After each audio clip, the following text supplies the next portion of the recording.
Let's feast. I don't know why I did that.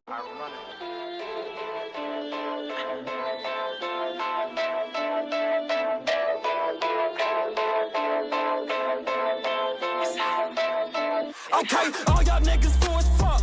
I'm ULT and I don't fuck with you if you ain't us. In me I trust, I turn these niggas into cosmic dust. I'm loaded Lux with a loaded K, cop back, I spray, I bust. That player shit, that Raider shit still running through my blood. These brand new niggas took my name and drug it through the mud. I like that. This is a good opening to the podcast. We're all in jovial spirits, but it's not just me and Tim this week. No, we have a third spirit of joviality. Yes. It's an old friend, a dear friend, but by no means a near friend. How are things going early in the morning where you are, Tara? Well, quite lovely considering how early it is in the morning. I'm doing fine. Really happy to be with both of you. And I'm happy to have you here. Thank you very much for joining us.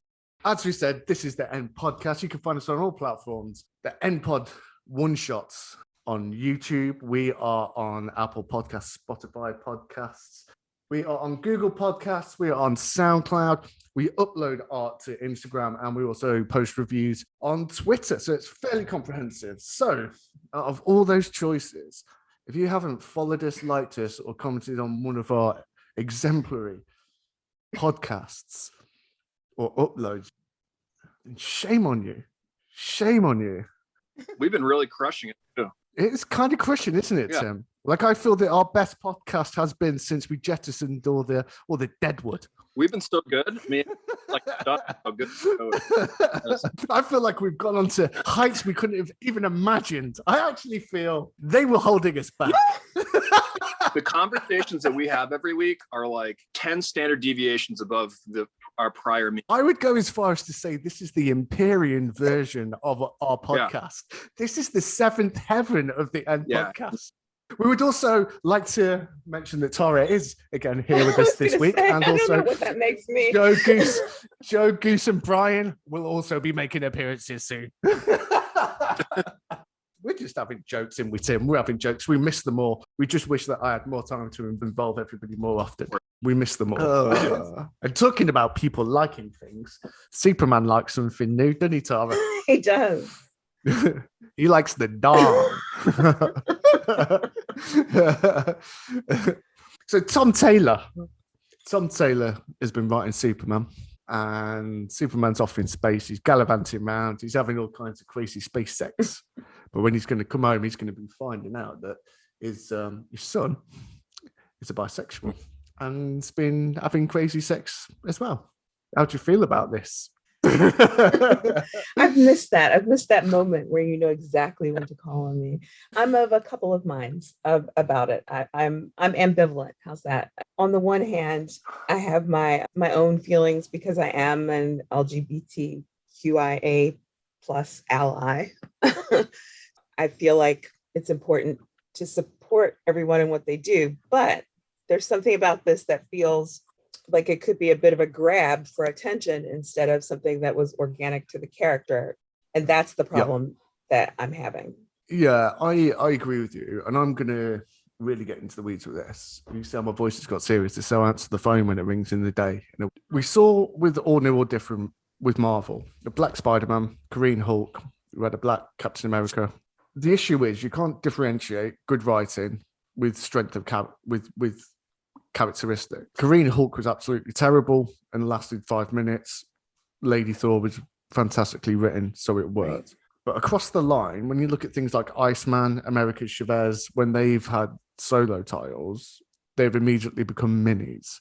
Like it or not, when I go to my comic shop, when I go to the cinema, 70-80% white men. Now, you can look at that two ways. I'm being generous for the sake of conversation. It's probably like 90% in the comic shops. Now, there's two ways of that. One, there's not the inclusion, so there's not the avenues in for people. Or two, that's the market that you sell into. Marvel weren't cancelling titles that sold over 14,000 a month. Here's the addition to that. Are you giving it enough rope to hang itself by only giving it 6 issues? You either start something organically that grows and give it the respect it deserves and the time it deserves, Right. it's hijacking a character as big as Now, I know Superman's son. Unless the relationships were imperative to the character in the first instance, like Superman and Lois, Right.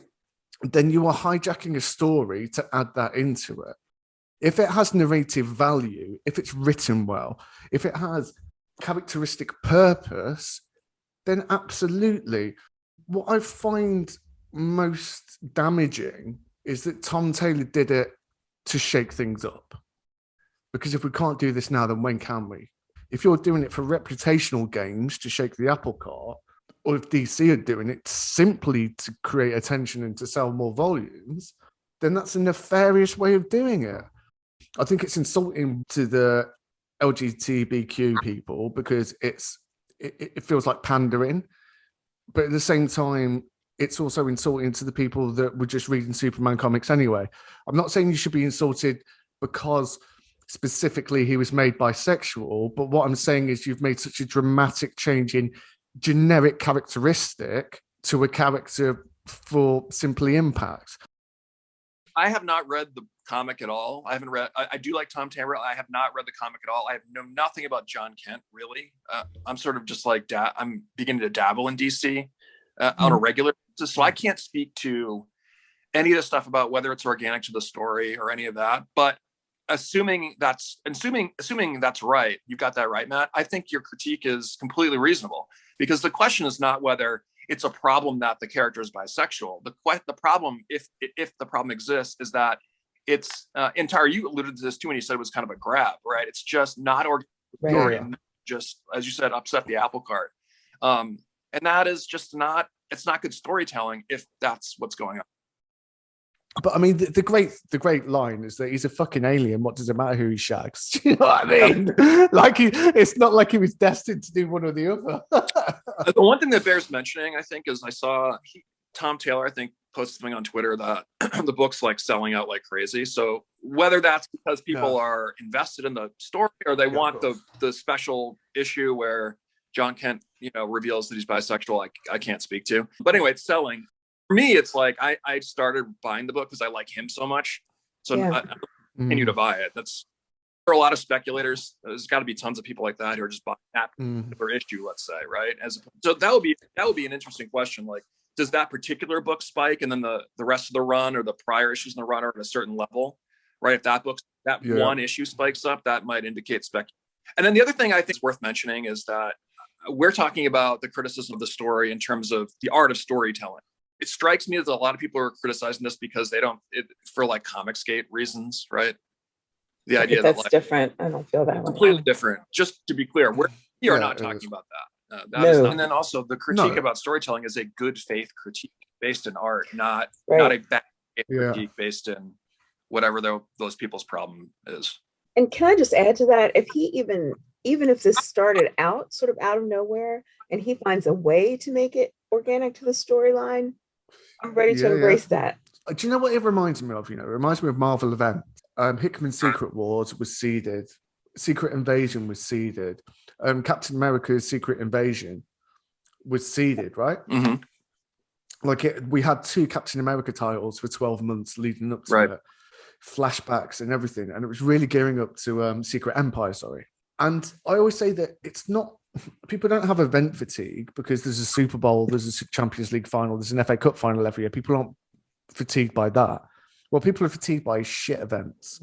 If it's seeded right and there's a build up to it and it's not kind of just like dumped in, and people see it as distasteful because of the immediacy of it, because it seems like it wasn't really considered. I think it's the same sort of impact, really. I got to read this story, I think. I mean, I have the issues. I should read it and just see and kind of report back to you guys about, to what extent it's foreshadowed or seeded or what. I did see a comment that tried to tie it into, his son is also attracted to reporters because the guy he's attracted to is a reporter. So there was that attempt. I'd be interested to see when you've read them. And now I'm wanting to read them too.